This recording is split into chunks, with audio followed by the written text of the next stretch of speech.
இல்லை இந்த மாதத்து பேர் என்னன்னு சொல்லுங்க. இந்த மாதத்து பேர் என்னன்னு சொல்லுங்க. பவிஸ்கா, இந்த மாதத்து பேர் என்னன்னு சொல்லுங்க. ஜூன் மாதம். Very good. ஜூன் மாதம் என்ன பாட்டு கதை சொல்கிறது? என்ன மாட்டு கதை சொல்கிறது ஜூன் மாதம்? என்னை பற்றி. Very good, super. என்னை பற்றி. உங்கள் ஊரில் என்னெல்லாம் இருக்குது சொல்லுங்க. உங்கள் ஊரில் என்னெல்லாம் இருக்குது சொல்லுங்க. அங்கன்வாடி. அப்புறம் என்ன இருக்குது சொல்லுங்க.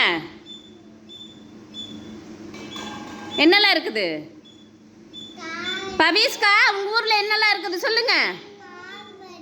அங்கன்வாடி. அப்புறமா அப்புறம் என்ன இருக்குது சொல்லுங்க. அங்கன்வாடி. அப்புறம் என்ன இருக்குது? காலேஜ் இருக்குது. அப்புறம் என்ன இருக்குது? அப்புறம் என்ன இருக்குது? ஸ்கூல் இருக்குது. Very good. அப்புறம் அப்புறம் என்ன இருக்குது சொல்லுங்க. ஆஃபீஸ் இருக்குது. அப்புறம் என்ன இருக்குது? ரேஷன் கடை இருக்குது. அப்புறம் கோயில் இருக்குது. Very good. எல்லாம் கிளாப் பண்ணிடுங்க. சத்தமாக கிளாப் பண்ணுங்க.